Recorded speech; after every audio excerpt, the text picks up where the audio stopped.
창세기 14장 17절에서 20절 말씀입니다. 한 절씩 교독하겠습니다. 아브라함이 그돌라오멜과 그와 함께한 왕들을 쳐부수고 돌아올 때에 소돔 왕이 샤웨 골짜기 곧 왕의 골짜기로 나와 그를 영접하였고,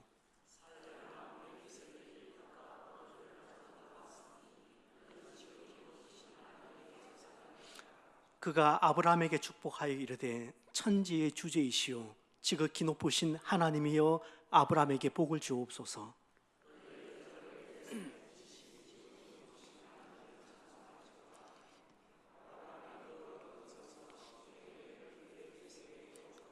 아멘. 예수 믿지 않는 분들이 교회 나오기를 꺼려하는 큰 이유가 무엇이라고 생각하십니까? 그 첫 번째가 교회 가보니까 지나치게 돈 이야기를 많이 하더라.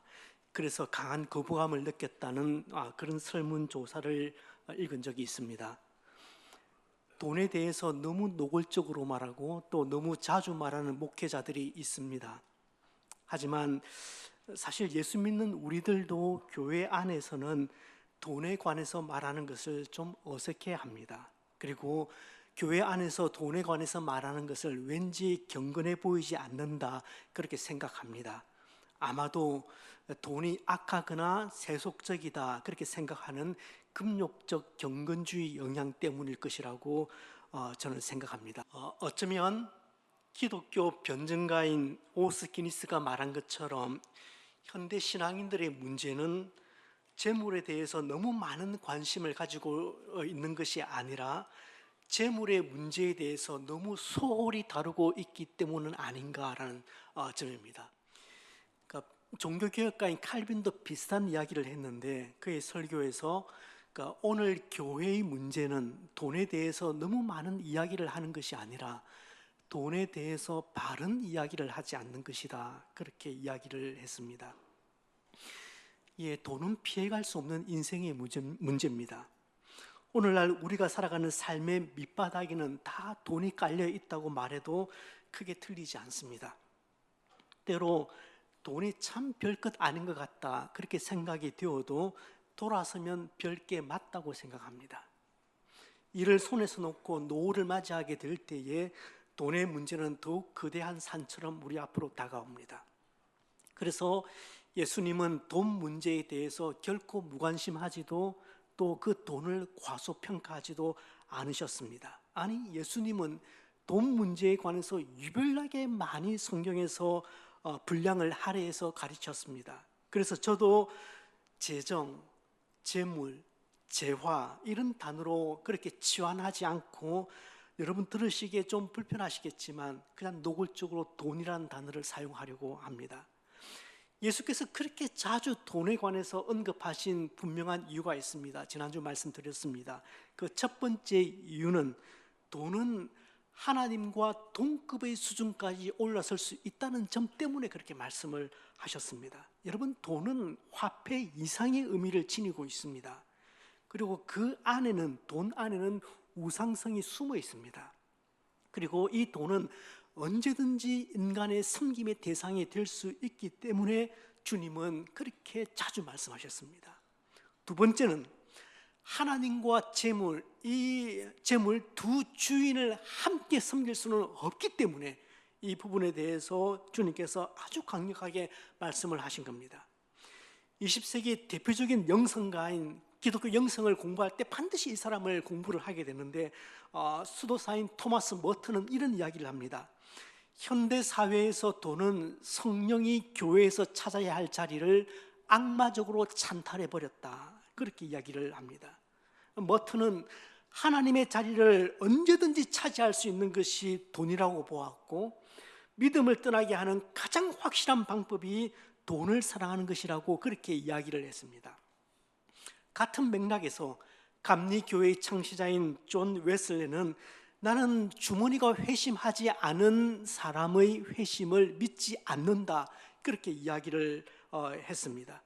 비슷한 이야기를 종교개혁가인 마틴 루터도 했습니다. 신앙인들에게는 세 가지 회심이 필요한데 첫째는 가슴이 회심하는 것이고 둘째는 정신이 회심하는 것이고 마지막 세 번째는 돈 지갑이 회심하는 것이다. 그렇게 말을 했습니다. 지금 우리 시대에서 가장 뛰어난 영향력을 끼치는 영성가라고 하면 리차드 포스터를 들 수 있는데, 이분은 방금 말한 이 루터의 이 세 가지 회심 가운데서 현대 신앙인들에게 가장 어려운 회심은 돈 지갑의 회심일 것이다, 이렇게 말합니다.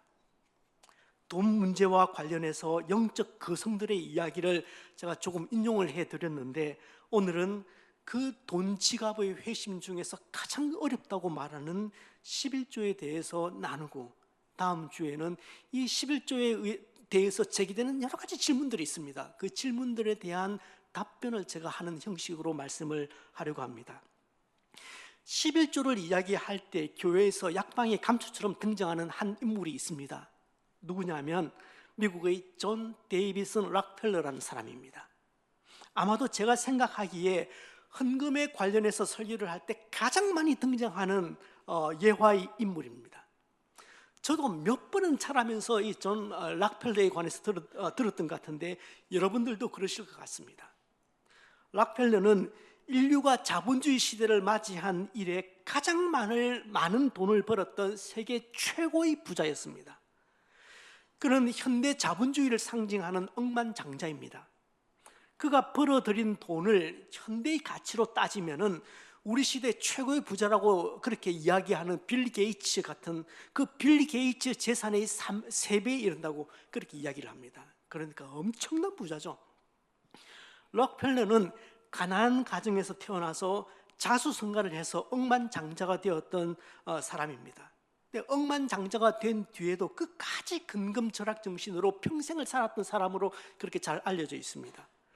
그는 평생 회계장부를 썼으며 수입을 철저하게 계산해서 온전한 11조를 빠지지 않고 하나님께 드렸던 인물로 유명합니다. 이런 전설적인 이야기를 묶은 책이 록펠러 11조의 비밀을 안 최고의 부자라는 책입니다. 이 책을 보시면 독자들은 록펠러가 어떻게 세계 최고의 부자가 되었는지 알게 될 것이고 신실한 삶이 가져다주는 그 성공의 미덕을 보게 될 것이다. 이 책의 선전 문구가 그렇게 나와 있습니다. 책 속의 이야기를 좀 인용합니다. 록펠러가 6살 되던 해였습니다. 어느 날 어머니가 그 아들을 불러서 이야기를 합니다. 존, 오늘부터 혼자서 교회 다니도록 해라. 지금까지는 엄마가 데려다 주었다면 같이 갔다면 이제는 너가 알아서 시간 되면 교회 가거라, 그 얘기입니다.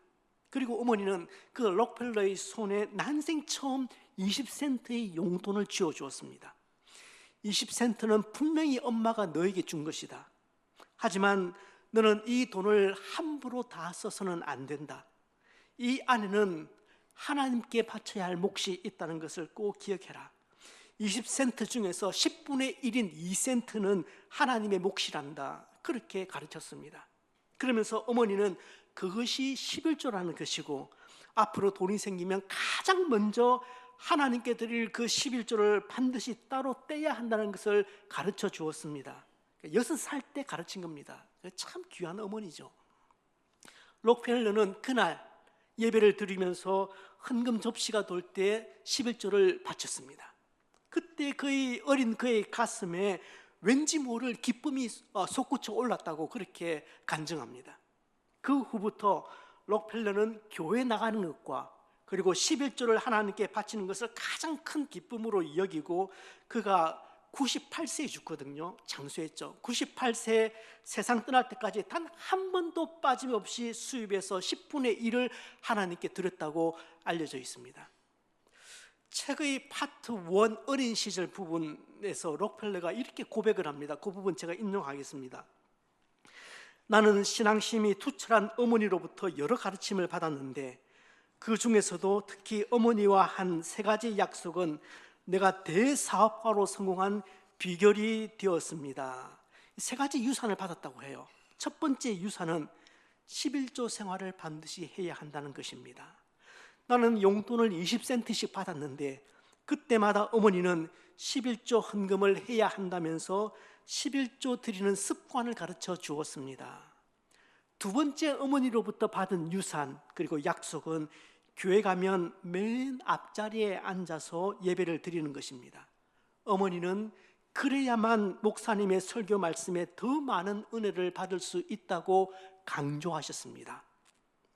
세 번째 유산은 교회 일에 순종하고 목사님의 마음을 아프게 하지 말라는 가르침이었습니다. 참 대단한 어머니입니다. 그 때문에 나는 조금 마음에 안 드는 일이 있어도 목사님의 말씀을 따랐고, 어떤 일이든지 교회에서 정한 일은 불평하지 않고 항상 순종한다는 원칙을 지켰습니다. 나는 어머니의 말씀에 따라 하나님께 축복의 씨를 드리면 11조죠. 반드시 20년, 30년 후에 어마어마한 결실로 돌려주시는 것을 경험하실 수 있었습니다. 록펠러는 세계 최고의 부자가 된 뒤에도 11조를 정확하게 계산하기 위해서 별도의 11조 전담 부서를 만들었습니다. 그리고 그 부서 안에 직원이 40명이었습니다. 정말 대단하죠. 그런데 저는 과연 록펠러의 11조를 하나님께서 받으셨을까? 그런 고민이 저에게는 있습니다. 왜냐하면 록펠러는 11조는 꼬박꼬박 하나님께 드렸는지는 몰라도 그가 돈을 버는 과정에서는 그리스도인답지 못한 모습이 군데군데 보였기 때문에 그렇습니다. 이 부분에서 필립 얀시는 돈과 관련해서 성경이 세 가지 질문을 던진다고 이야기를 합니다. 돈에 관해서 성경이 던지는 세 가지 질문이 뭐냐면, 그 첫 번째는 당신은 그 돈을 어떻게 벌었는가입니다. 성경이 그 질문을 저와 여러분에게 한답니다. 어떻게든 돈을 많이 벌어서 많은 헌금으로 하나님의 나라의 일을 하겠다, 주의 사업을 돕겠다는 말은 헌금에 관한 십자군적인 발상입니다. 성경은 개같이 벌어서 정성같이 쓰라고 말하지 않습니다. 그건 세상 사람들이 하는 말입니다. 성경은 정당하게 땀 흘려서 벌 것을 요구합니다. 성경이 던지는 두 번째 질문은 그 돈을 어떻게 사용하고 있는가입니다. 자기 자신만을 위해서 혹은 가족이라는 그 테두리 안에서만 나의 돈을 사용하고 있는 것은 아닌가? 하나님 나라의 가치 있는 그 일에 과연 그 돈을 사용하고 있는가? 그 질문을 하는 것입니다. 세 번째 성경이 던지는 질문은 그 돈이 당신에 대해서 무엇을 말하고 있는가라는 질문입니다. 돈을 사용하는 모습에서 그 사람의 가치관이 고스란히 묻어나오게 됩니다. 그래서 그 사람의 사람됨, 그 사람의 신앙인됨이 돈을 사용하는 것을 통해서 드러나게 됩니다. 그래서 리차드 포스트는 돈의 사용이 그 사람이 가진 영성의 척도가 된다까지 그렇게 이야기를 하는 겁니다. 어쨌든 저는 이 시간에 록펠러의 11조 생활에 대해서 비난하는 것이 제 목적은 아닙니다. 오히려 참 11조를 하면서 별 감사의 마음도 없이 그냥 기계적으로 드리는 분들에게, 또 받은 월급을 앞에 두고 이게 전체 월급에서 11조를 드릴까, 아니면 각종 공과금 다 떼내고 비용 다 떼내고 생활금 다 떼내고 남은 돈에서 11조를 할까, 반올림 반내림 하면서 복잡하게 계산해야 되는 현대 신앙인들에게, 그리고 11조를 반대하는 분들에게 록펠러의 철두철미한 11조 생활은 강렬한 메시지가 저는 있다고 생각합니다. 하지만 자꾸만 이런 예를 사용해서 11조를 복받는 비결로 강조를 하는 것은 저는 참 못마땅합니다. 실제 록펠러 본인도 교회에 헌금을 내거나 11조를 하거나 남을 돕는 일은 보답이나 명예를 바라지 않고 해야 할 기독교인의 의무라고 생각하고 한 겁니다. 그런데 자꾸만 우리들이 11조 생활을 설득하기 위해서, 11조를 해야 한다는 것을 설득하기 위해서 록펠러를 빌려오고 또 11조를 복의 비결로 그렇게 생각하는 것은 저는 큰 오류라고 생각합니다. 여러분, 조금 극단적으로 말씀을 드리면 저는 11조를 드려야 복받는다 생각하지 않습니다. 감사헌금, 그 선교헌금의 액수에 따라서, 크기에 따라서 복 주신다, 그런 생각도 하지 않습니다. 만약 그게 헌금의 목적이라면 그건 철저하게 기복입니다. 조금 급진적으로 말씀을 드리면 복 받으려는 목적으로 11조 생활을 한다면 11조 생활 하지 않아도 하나님 여러분 먹을 것 채워주십니다. 여러분 필요한 것 채워주십니다. 우리 하나님은 우리가 바쳐야 베푸시는, 우리가 바치는 것만큼 바치는 것 보고 베푸시는 그런 옹졸한 그런 장사치가 아닙니다. 여러분 분명히 말씀드립니다. 헌금의 목적, 11조의 동기와 목적은 받을 복이 아니라 베푸신 하나님의 은혜에 대한 감사와 하나님 나라 확장에 대한 소원이 되어야 합니다. 주객이 전도되면 안 됩니다. 주객이 바뀌면 안 되는 겁니다. 베푸신 그 하나님의 은혜, 나를 향해 베푸신 그 하나님의 사랑을 생각하면 드리는 게 너무나 당연하기 때문에 감사하는 것이고 또 11조 생활을 하는 것입니다. 그러나 한 가지 더 제가 확신하는 것 있습니다. 그게 뭐냐면 하나님의 나라를 위해서 기꺼이 지갑을 비운 그 사람의 지갑은 하나님께서 반드시 채워주신다는 것입니다. 저와 여러분이 믿는 하나님은 절대 인색하신 분이 아니십니다. 하나님은 우리 지갑 못 털어서 안달이 나신 그런 분이 아닙니다. 온 천하에 있는 것이 다 내 것이라고 말씀하시는 분이십니다. 세계가 다 내게 속하였나니 라고 말씀하신 분이십니다. 땅과 거기에 충만한 것이 다 여호와의 것이라고 시인은 그렇게 고백합니다. 그분은 온 우주의 소유주이시고 온 세상 등기부의 주인 되시는 분이십니다. 10여 년 전에 미국 교회 안에서 이런 일이 진행되었습니다. 에드 영 목사가 목회하는 미국의 펠로십 처치가 있는데 한 2만 명 넘게 모이는 대형 교회입니다. 영 목사는 교회 안에서 90일 11조 도전이라는 프로그램을 제시를 했습니다. 그는 11조를 하면 인생의 변화를 경험할 수 있다. 여태껏 11조를 내지 않았다면 지금이야말로 새로 시작하기 좋은 기회다. 만일 90일 동안 11조 생활을 잘 했음에도 불구하고 성경이 약속한 대로 축복을 받지 못한다면 교회는 당신이 낸 11조 100%를 리펀드해 주겠다, 환불해 주겠다. 그렇게 이 프로그램을 소개했습니다. 굉장히 도발적이죠. 사우스캐롤라이나 주에 있는 미국 최대 대형 교회 중에 하나인 이게 등록 교인이 한 3만 명 넘어갑니다. 뉴스프링 처치에도 이제 같은 캠페인을 벌였습니다. 페리 노블이라는 담임 목사님, 좀 기이하게 생겼죠. 이 목사님이 그 유명한 11조만 나오면 나오는 성경 구절, 말라기 3장 10절 말씀, 만군의 여호와가 이르노라, 너희 온전한 11조를 창고에 들여서 나의 집에 양식이 있게 하고 그것으로 나를 시험하여 내가 하늘 문을 열고 너희에게 복을 쌓을 곳이 없도록 붙지 아니하나 보라.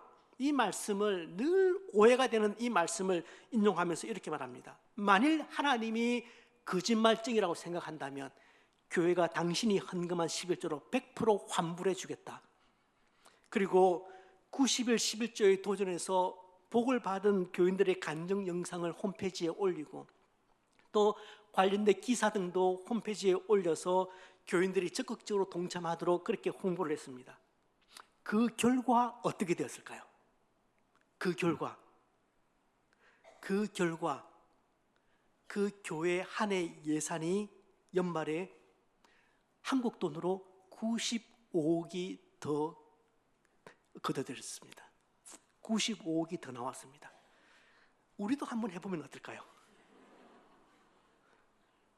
모르긴 해도 분명히 늘 겁니다. 분명히 늘 겁니다.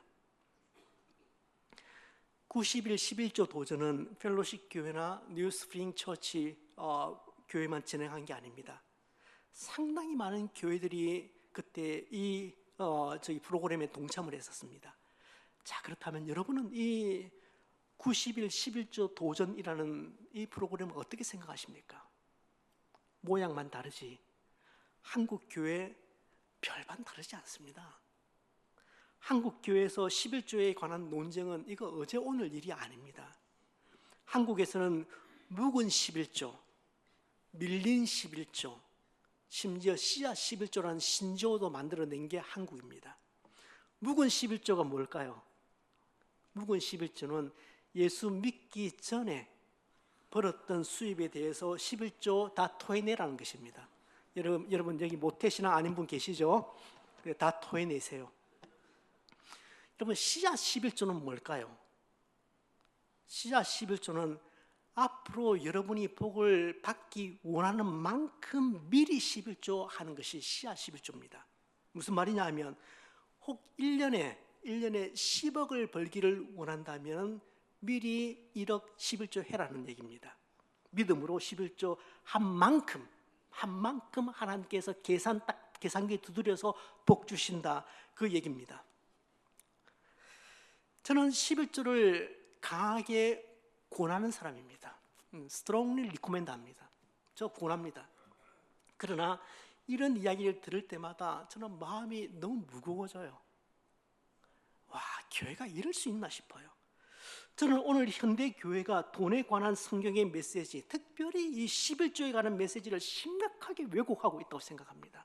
그래서 이번 기회를 사용하셔서 헌금뿐만 아니라 참 이 논란의 대상이 되는 11조 문제에 대해서 분명하게 한번 정리를 하는 계기로 삼으셨으면 좋겠습니다. 여러분, 11조는 내가 땀 흘려 수고함으로 얻은 소득의 10분의 1을 하나님께 드린다는 개념입니다. 그래서 그 헌금이 하나님 기뻐하시는 선한 일에 사용되기를 원한다, 그 의미죠. 이게 단어적인 의미에서 11조의 개념입니다. 그러나 중요한 것은 11조는 10분의 1이라는 산술적 개념이 아니라는 것입니다. 11조는 소득의 10%를 세금 떼듯이 떼내어서 하나님께 드리는 것이 아닙니다. 11조는 내가 벌고 내가 취한 것이 나의 능력에 의한 것이 아니라 하나님의 도우심으로 얻은 것입니다. 내 모든 소득은 하나님께서 주시고 하나님께서 간섭하셔서 얻게 된 결과입니다. 그러므로 사실은 이 모두가 하나님의 것입니다. 하나님의 소유권을 분명히 인정하는 태도입니다. 11조에서 아주 중요한 정신입니다. 하나님의 소유권을 인정하는 태도입니다. 그러니까 11조에는 나머지 9도 다 내 것이 아니라 이거 다 주님의 것입니다, 그런 신앙 고백이 담겨 있는 것입니다. 동시에 11조의 또 다른 하나의 강조점은 하나님이 내 삶에, 우리 일터에, 내 가정에 하나님이 통치하시고 하나님이 섭리하신다는 것입니다. 11조는 하나님의 소유권과 하나님의 통치권, 하나님의 섭리하심을 함께 고백하는 행위입니다.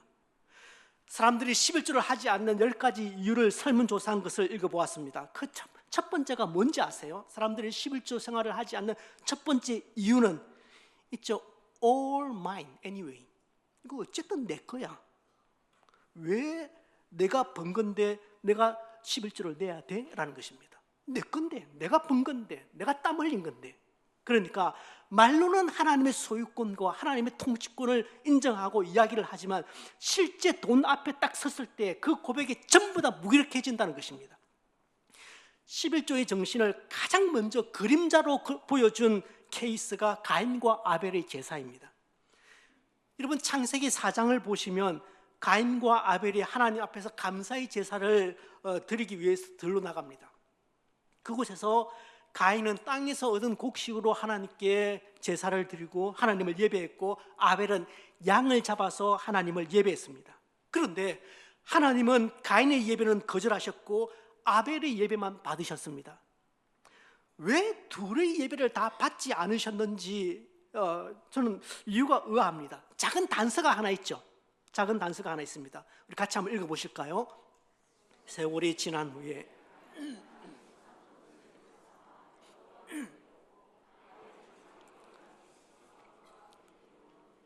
기억하십시오. 혹자는 이 이유를, 하나님께서 가인의 제사는 예배는 받지 않으시고 아벨의 예배를 받으신 이유를 드린 제물의 차이로 보고 제물 자체의 의미를 두면서 설명을 하는데, 저는 그 의견에는 선뜻 동의가 되지 않습니다. 만약 그 주장이 맞다면 하나님은 직업 차별자가 되는 겁니다. 그렇지 않습니까?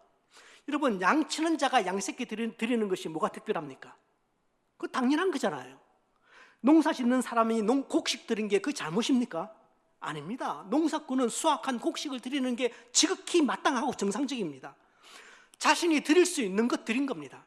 문제는 재물 자체에 있다기보다는 재물을 드리는 동기와 태도에 있었다고 생각합니다. 예물을 드리는 태도를 창세기의 저자인 이 모세는 정확하게 구분을 해 놓았습니다. 아벨은 양의 첫 새끼를 드렸다, 기름을 드렸다. 첫 새끼와 기름은 가장 좋은 것으로 드렸다는 것을 상징하는 말입니다.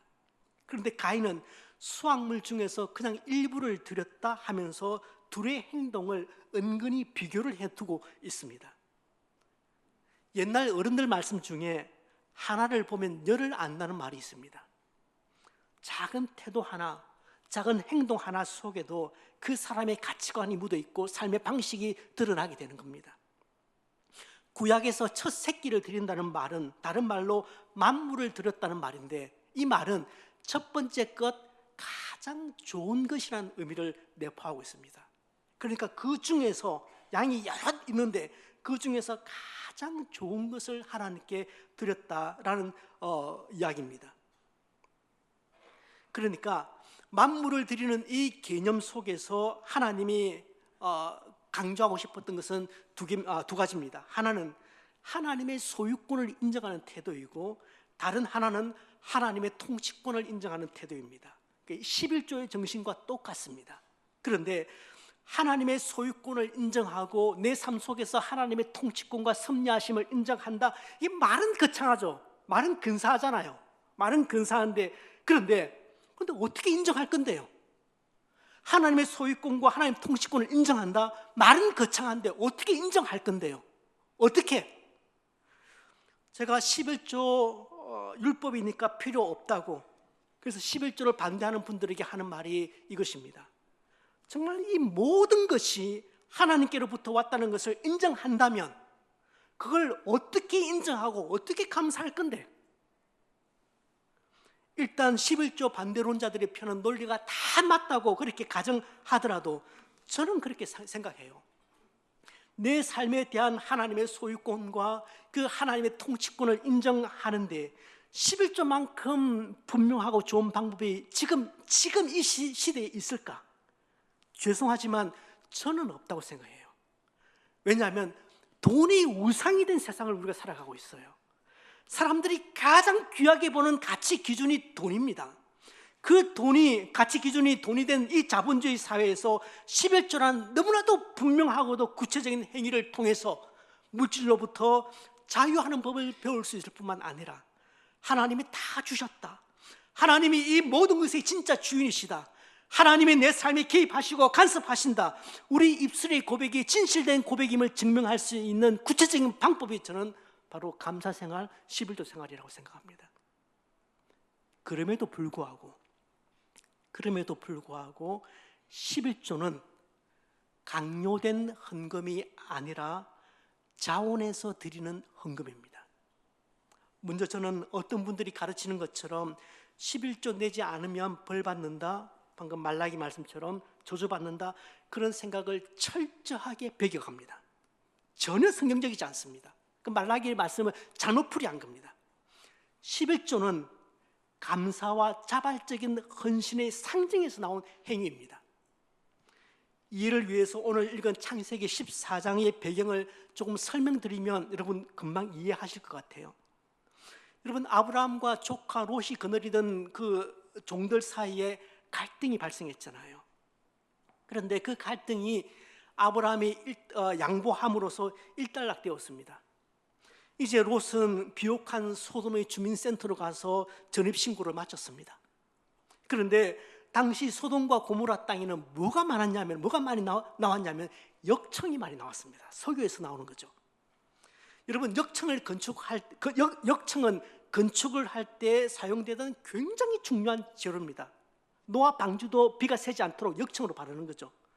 여러분, 바벨탑을 쌓아 올렸을 때 정말 그때 정말 필요했던 재료가 바로 이 역청입니다. 역청이 있었기 때문에 바벨탑을 올릴 수 있었던 겁니다. 이런 귀한 자원을 확보하기 위해서 북쪽에 있던 엘람 왕이었던 그돌라 오멜이 가나안 동북부에 있는 그 지역을 전부 다 점령을 해버리고 식민지로 삼았습니다. 어쩔 수 없이 이 지역 사람들은 그돌라오멜 왕에게 12년 동안 역청을 비롯해서 거기서 나는 특산물을 바쳐서 평화를 유지시켰습니다. 그런데 시간이 지나면서 아까운 거죠.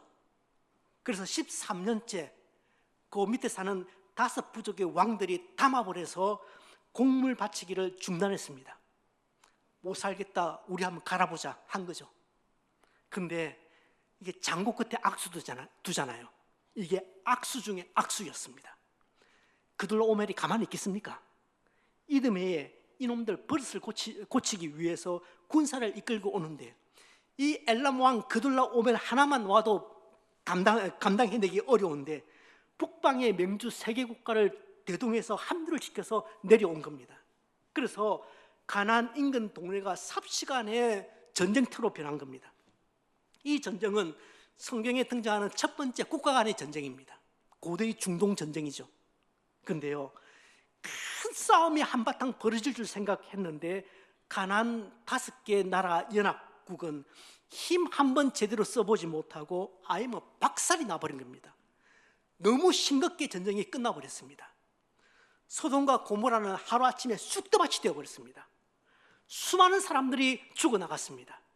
그들이 가진 모든 재물, 양식 다 약탈당했습니다. 그런데 왜 남의 나라 전쟁 이야기를 이 창세기에 기록해 놓았냐 하면은 그 전쟁 한복판에 누가 있었냐면은 롯이 있었거든요.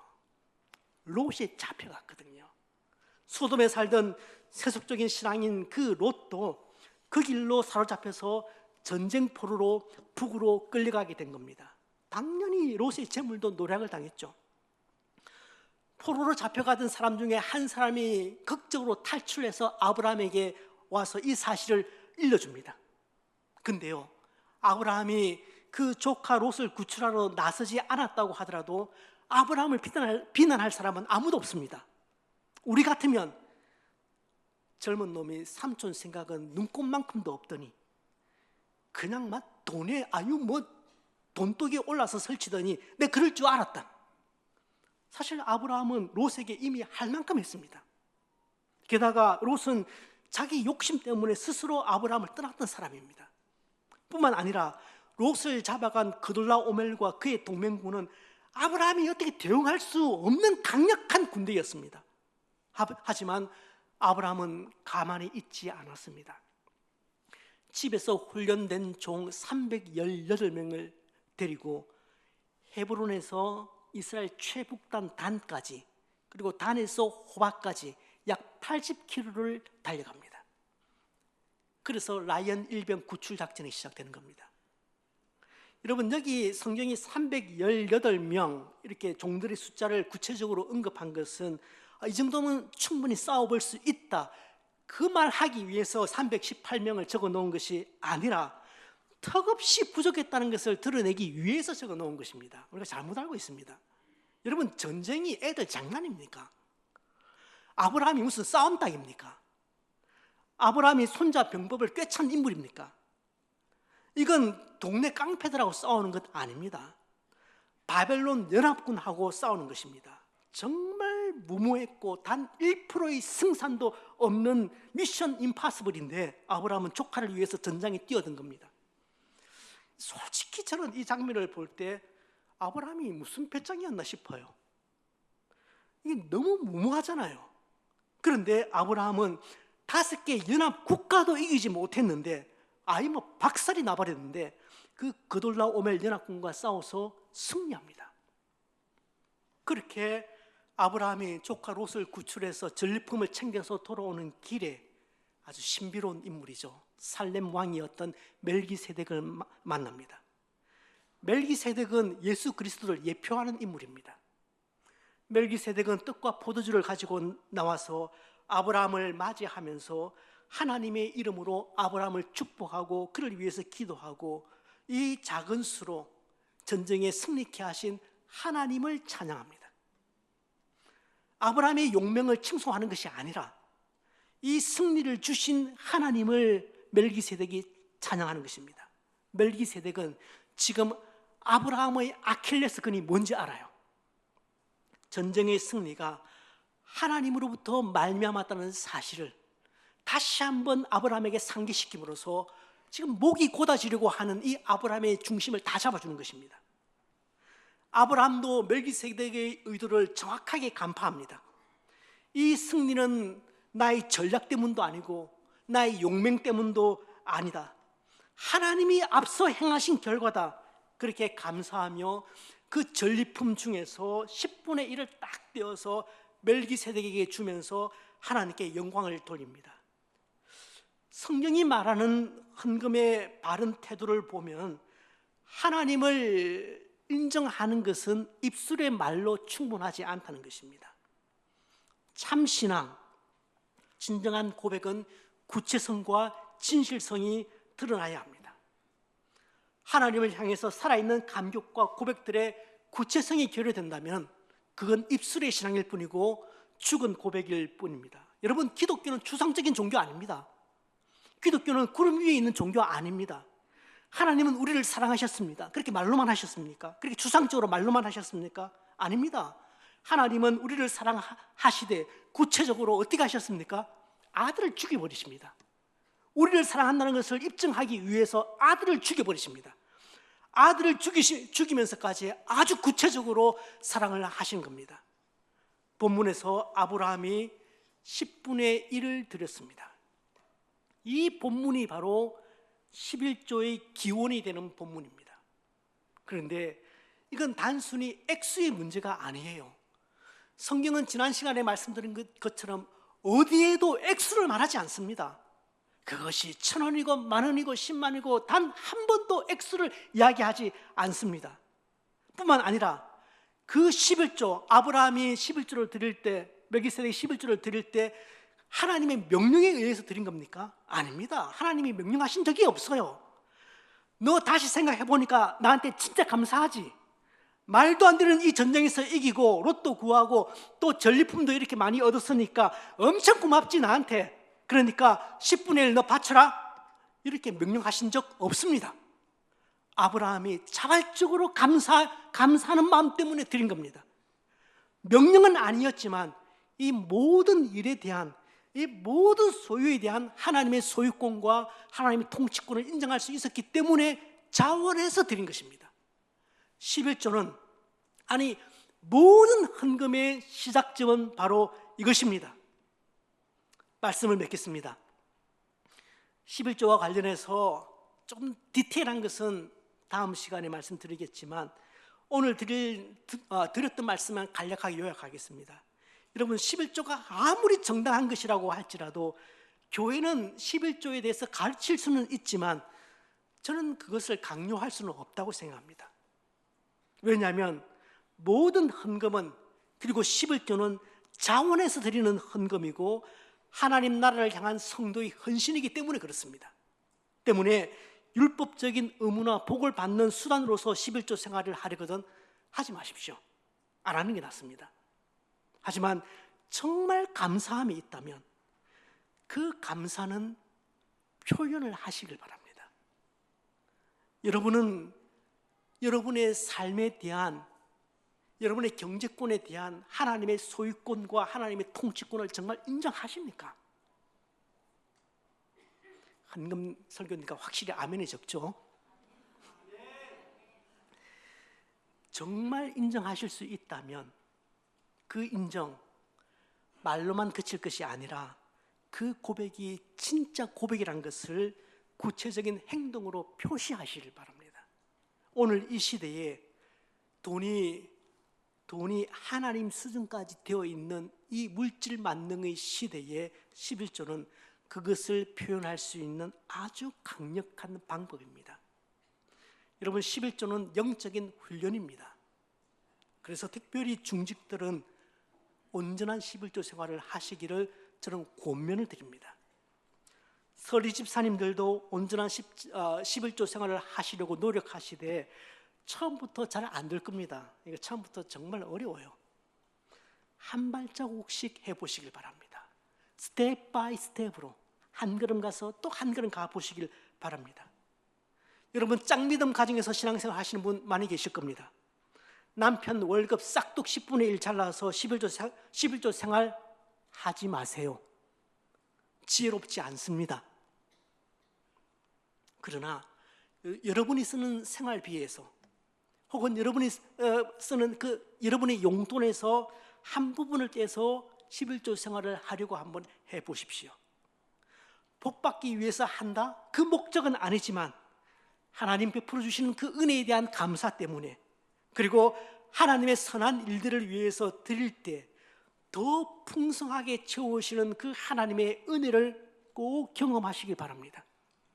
오늘같이 물질 문명의 시대에 돈이 하나님을 대신할 만한 우상이 된 시대를 살아갈 때 소득의 한 부분을 떼내어서 11조를 드리는 것은 더할 나위 없이 좋은 영적 훈련의 방법일 뿐만 아니라 하나님을 향한 분명하고도 구체적인 신앙 고백의 행위가 된다는 사실을 꼭 기억하시길 바랍니다.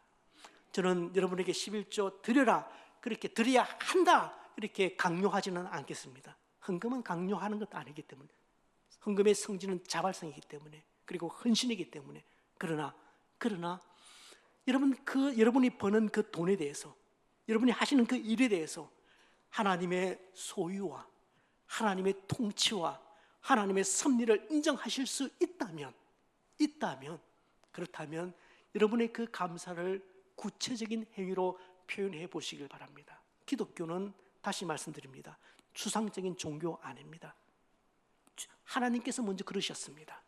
기독교는 구름 위에서 그냥 좋은 말 막 해야 되는 그런 종교가 아니라 하나님께서부터 아주 구체적으로 행동하신 종교입니다. 고백을 행동으로, 내가 너희를 사랑한단다. 어떻게? 내 아들을 죽이마. 그렇게 사랑하신 겁니다. 마찬가지입니다. 우리가 정말 하나님을 사랑한다면 그 사랑이 구체적인 행동으로 하나님께 감사한다면 그 감사의 구체적인 행동으로 어떻게 표현될 것인가, 그것은 저와 여러분이 하나님 앞에서 심각하게 고민해야 될 문제로 생각합니다. 오늘